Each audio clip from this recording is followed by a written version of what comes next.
Welcome to the Minds of E-commerce podcast, where you'll learn one key strategy that made leading e-commerce companies grow exponentially.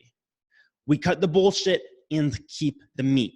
In a 15-minute episode, founders and executives take us through a deep dive of a strategy so you get to learn and grow your online sales. In the last episode, you heard from Jack Haldrup of Dr. Squatch, who shared how one of their ads got viral and was seen 40 million times, and how their sales scaled to over 100,000 orders a year by building a brand customers could relate to. Today, on episode number 9, get ready. Jeff Cayley, CEO of Worldwide Cyclery, shares how he created a customer service strategy that is the backbone of their growth to nearly $15 million a year in sales. He also shares how they go above and beyond for customers to keep them loyal to the brand while creating a word-of-mouth marketing strategy. This is Minds of E-commerce. All right. Hey, Jeff, thank you so much for being on the Minds of E-commerce podcast. Welcome to the show. Thanks, man. Thanks for having me. Yeah. So as you know, this podcast is really about understanding some of the key strategies that really help entrepreneurs grow their business to millions of dollars. You've had Worldwide Cyclery for how many years now? 8.5 years we've been at it. 8.5 years. And you've also had crazy growth. And I think especially in the last few years, that growth has been multiplying and multiplying. Tell us some juicy stats about the growth you've been able to achieve. Yeah, well, I founded the business when I was 21, bootstrapped, $20,000 loan from my mom at 10% interest, which I paid her back in the first year. And it's gone from one little tiny retail store and eBay store and myself to now we're at like over 35 people in 3 locations across the country, and quite the team. And so last year we did just under 15 million in revenue. So it's it's scaled pretty well. I mean, not like mega hyper startup style growth, but enough to where it's like, you know, for me, it was obviously my passion. I rode and raced before and kind of turned that passion into a awesome, fun company in an industry that I love. Totally. That's amazing. Now, we were talking right before this recording, and you said that one of the biggest things that helped you grow this business, what's really the backbone of that now $15 million business, was customer service. Totally. And it's something that, you know, I don't think people really think about when they're thinking of growth strategies, right? We think of traffic acquisition, and then sometimes we forget about, you know, what's really, how is our company operating? And, you know, well, it's our customer service. It's the human interactions that our staff are having with with customers. So tell us a little bit more about why is customer service the backbone of your business, and how is it different from any other company? Yeah, absolutely. So a couple things there, right? So, I mean, from probably, you know, our first, I would say 3 or 4 years, we grew pretty fast and we didn't do any marketing. That wasn't my background at all. I wasn't a marketer by trade. I was not, you know, sophisticated at that. But what I was knowledgeable of was retail sales. So I worked in retail and worked in retail bike shops. And I got to work under a guy who was an incredible small business owner who was just amazing at human interaction. He was super charismatic and kind and caring and just like thoughtful to people. And the whole town, you know, he had a local business and the whole town just loved this guy, right? This guy, Michael's Bicycles in Newbury Park. Guy was awesome, right? So I really, you know, spent time there learning like, you know, how do you interact with people? How do you really wow people in terms of service and all of that sort of stuff? So I knew that. And I also knew that in our industry, in the, you know, bicycle retail landscape online in the high-end mountain bike scene, that was like the Achilles heel of all the other, you know, competitors out there. Like all of their reviews were terrible. They were doing, you know, a lot of business. People were buying from them, but people were having constant problems with them in terms of, you know, their customer experience was boring and their customer support was awful or non-existent. And you can test it, right? Like you can go on there, hop on their live chat, you know, pretend you're a customer, poke around, look at their reviews. Like, so I really saw that as like something that I had a really good strong suit in. Like I really knew how to do that well and kind of create that white glove, really high touch, you know, high communication customer support experience, you know, in store, so I could do it online. And that was like the biggest weakness of the competitors out there. So that was what I thought. And just to clarify, I call customer service or customer support, to me, that's, when customers reach out to you, that's when they call you or when they email you and they've got a question, whether it's, before they place an order or after they place an order. That's like where you can shine on your customer service, customer support side. However, there's hundreds of orders a day that like you don't get to do that, right? And that's where your customer experience is. So the customer experience is like, how beautiful is that website? How easy it is to find what you're looking for and check out.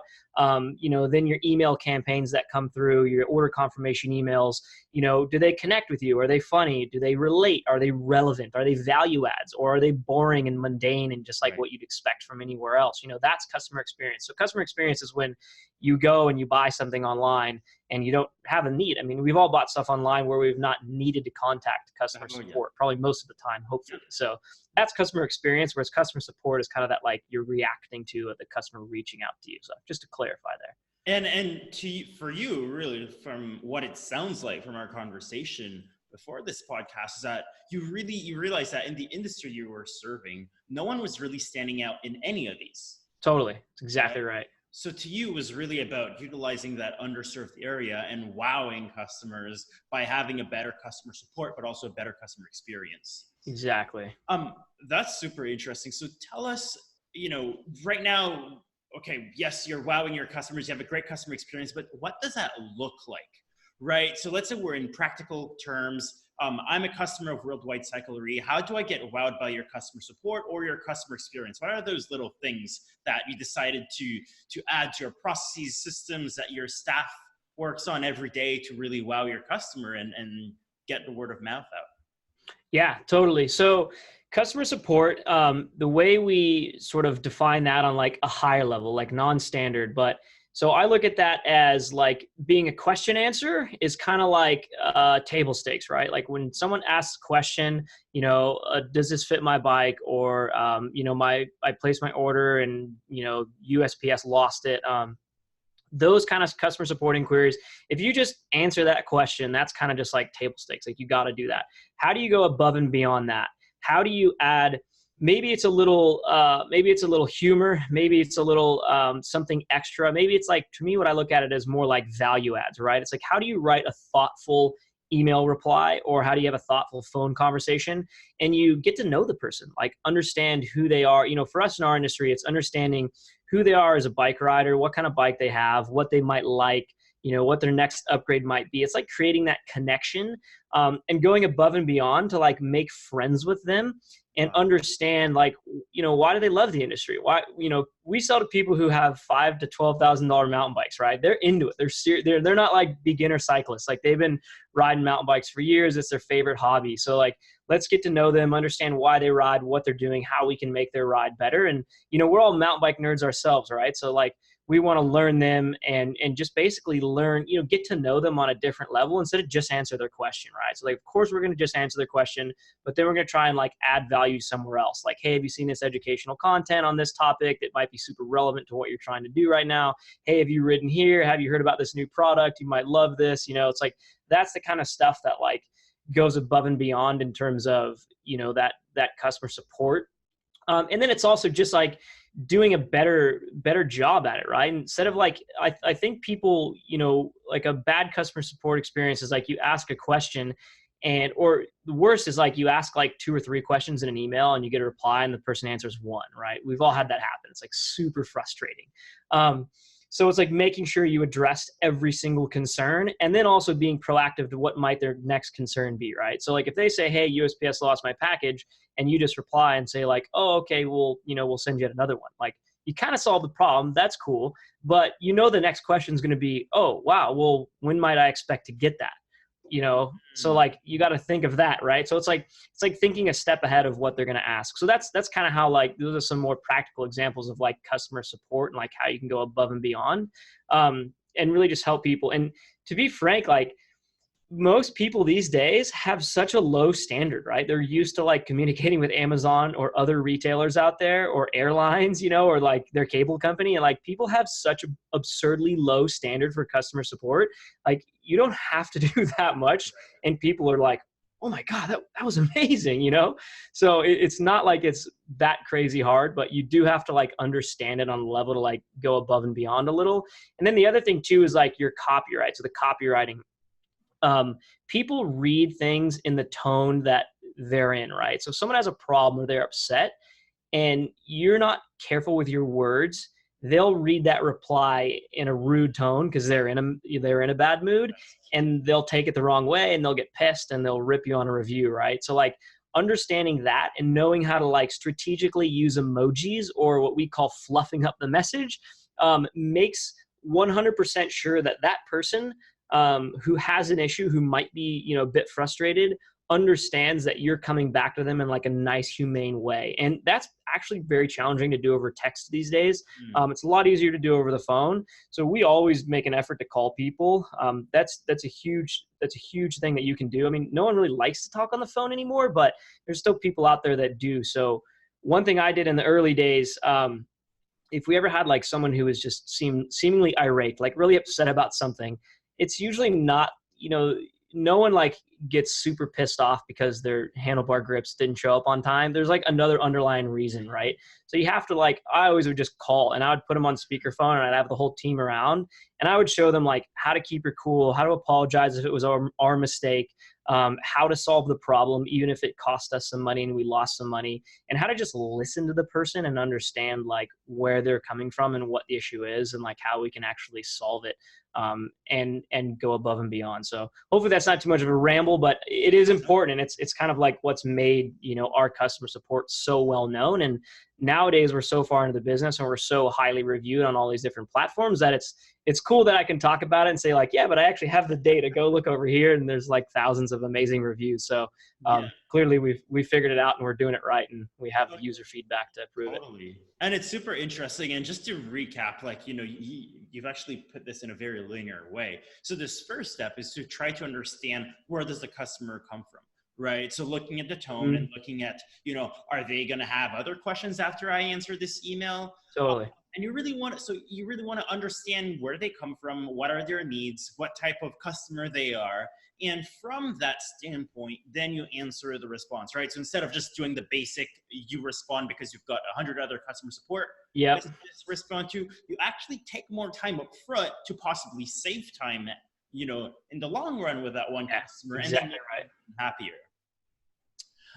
That's super interesting. And now you're also saying that you're not afraid to call customers sometimes. So if there's an issue that, may take too much time to answer via email, you encourage your team and you'll just pick up the phone. And look, at the end of the day, I'm guessing if they don't want to talk on the phone, they'll hang up and you can keep the conversation going via email. But I'm sure most people appreciate the speed sometimes that you'll be able to provide over a phone call. Totally. And the tone of voice is huge, right? Even if you just leave a voicemail, like them hearing your tone of voice, apologizing and being like a nice, normal other human being on the other end of the line, like it humanizes you as opposed to just having text, right? So like if they can just hear your voice, even if it's just them listening to your voicemail, it makes a huge difference. And like, I know a lot of us millennials are afraid to call people on the phone. But we work in our industry, we work with a lot of people who aren't millennials that are closer to like age 35 to 50. And they are more used to talking on the phone. So, we pick up the phone and we call and we let them know that we're also humans. And that's huge when it's like something we made a mistake on too, right? Like we're not perfect. We mess up here and there, but the way we resolve that problem and admit fault and then solve the problem, makes a very meaningful difference to people and how they look at us and our customer support.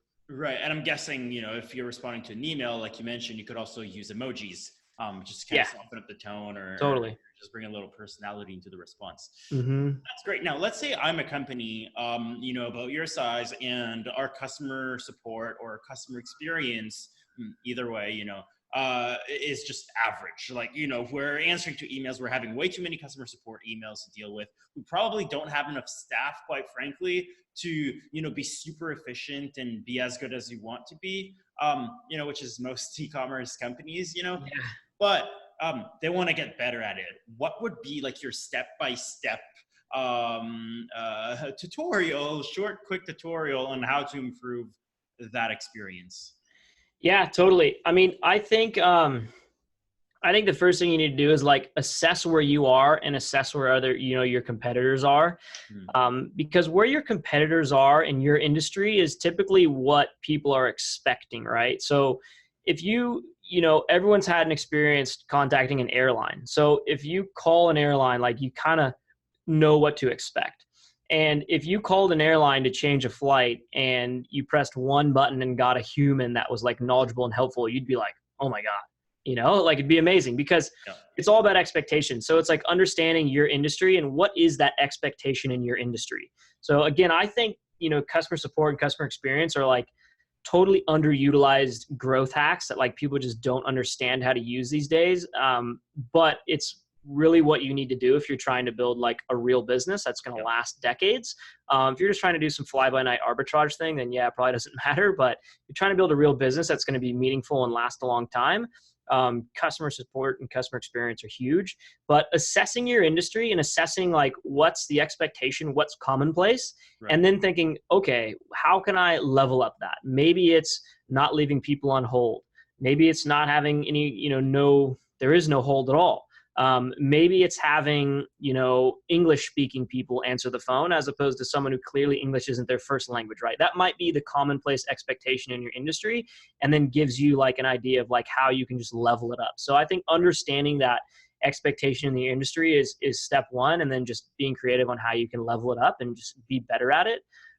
That's kind of step two. And then from there, it's like really understanding, it does all go back to industry knowledge and knowing who else is doing what out there right now, and how can you not be a problem solver, but be a value adder.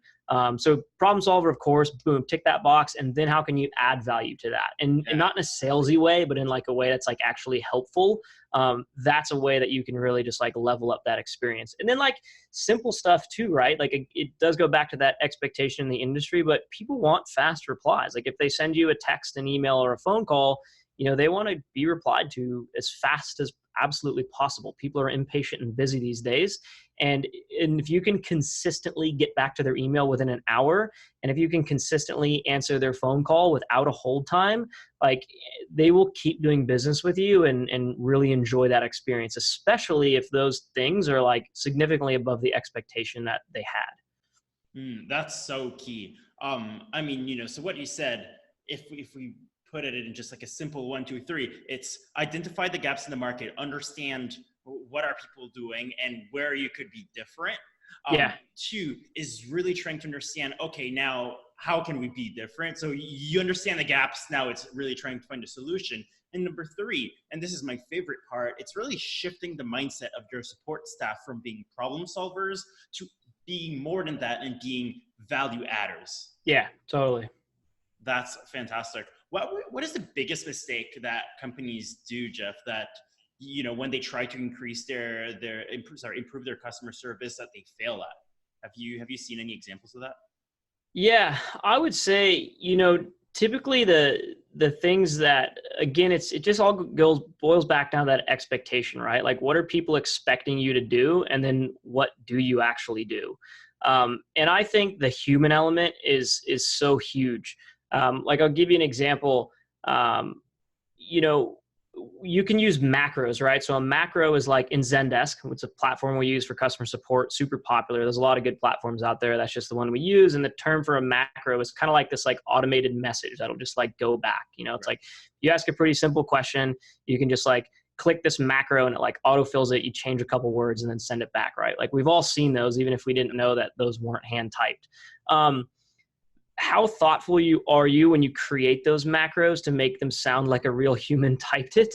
And then does your staff know when to and when not to use that? So if someone asks a very simple question in a very simple manner, like, hey, I was just wondering when this was going to arrive, and you drop in your macro of, hey, thanks for reaching out. We expect this package to arrive XYZ, blah, blah, blah. Let us know if you need anything else, yada, yada, right? If they write you something like, so our business, like we have a brand being like very fun, right? Like that's kind of what defines us. Like we're in the mountain bike industry. We love riding bikes. We love having fun. We love goofing off, making jokes, drinking beers. Like we're all about that. And we like eat, sleep, and breathe that lifestyle. So like people often communicate with us and say funny stuff. Or make jokes that are like related to like something that just recently was, put on our Instagram or YouTube channel. Right. So like if someone writes you a funny email, reply back with something funny and know when not to use the macro, right? Like know when you really do need to make, a more human fun connection and reply and like play back with people and joke around and have fun.